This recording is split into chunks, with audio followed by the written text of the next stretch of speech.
Hi, this is William and welcome to FlySpoke. Today we're going to be tying a fly that is wonderful for landlocked salmon and trout.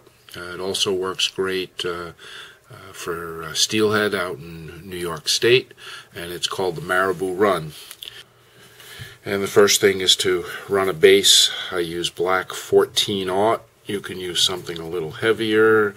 I wouldn't go any heavier than 8-aught though.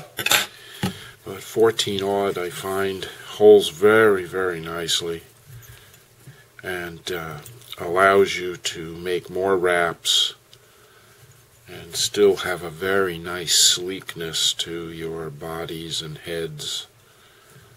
And the first thing I'm going to tie in is going to be a tail. And I just put a number of wraps over that until my thread is hanging right to where the barb used to be. And when I trim this up the body.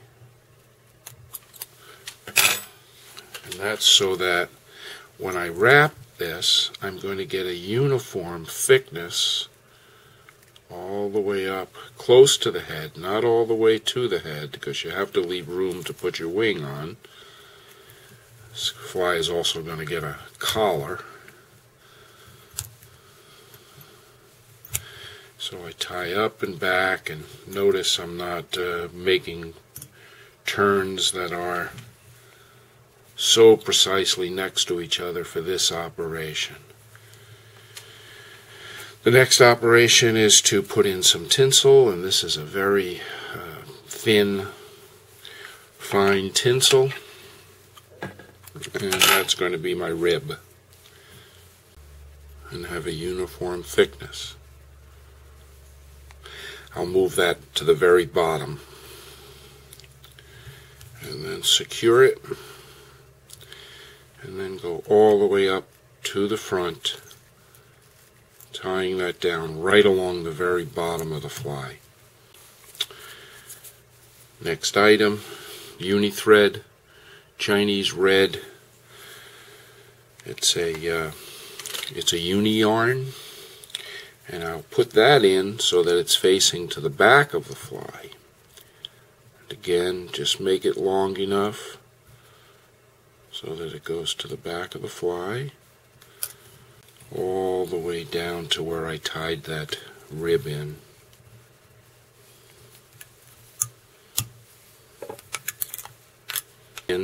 To tighten it up a little bit, and that way anything I spin, including floss, I won't have straggling pieces falling off the fly, and it's especially true with floss. You want to spin that at the end to just tighten it up a little bit, overlapping it, and trim it. You want to give your rib a little pull. You want to pull it slightly, tight enough that it'll dig in. Make sure those ribs are as close to even and the same angle as you possibly can. And then I'll tie that in. 2 wraps will do it. And then pull it back, cover over the... Okay, now the next thing is going to be the white marabou wing. And there's a difference in white marabou. Some of it is going to be boxy on the end, and everything is going to end in one place. And some of it is kind of flowing. And for this particular fly, I am looking to create it to be flowing. And I don't want to use a lot of marabou. Even though when it gets wet, it's going to sleek down, I still don't want to use a great deal. I measured with my finger. I trim off a little bit on the end, Lay that there on the fly. Okay.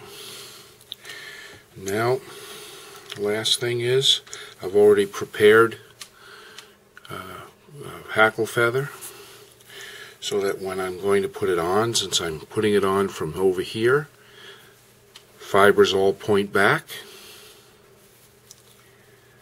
Taking half of it off.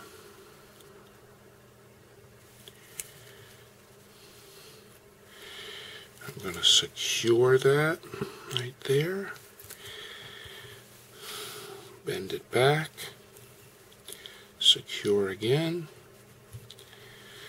And trim.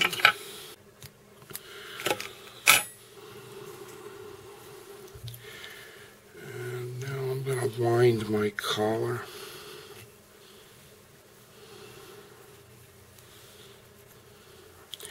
And when I do this, I always want to be pushing back, covering over, pushing back, covering over. I'm slightly moving forward, pushing back. Okay, I can see that I'm almost finished now with how much I want to put in. So I'll remove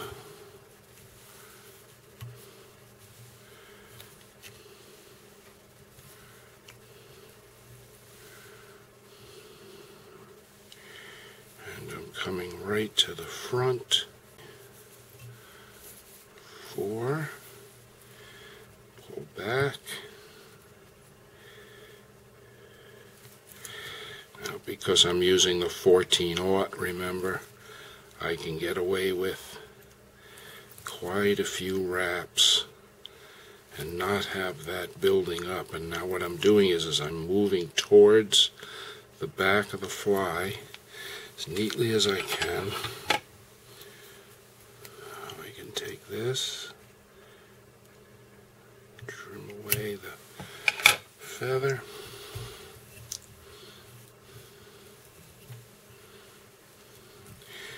I mean, I'm literally fixing it, right? Putting the hackle where I want it to be by pushing it back. Of course, once you put it in the water, it's going to go there all by itself.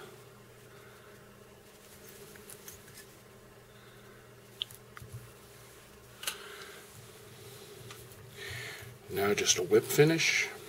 I do it by hand.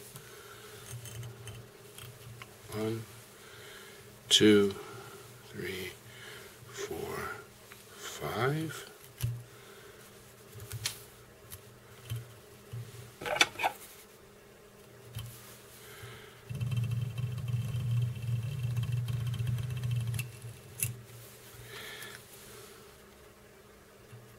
And trim over that. Just take a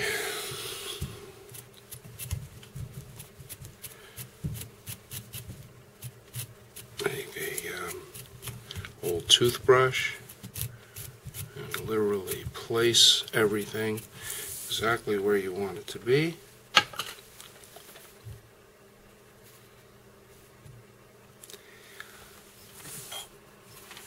There it is.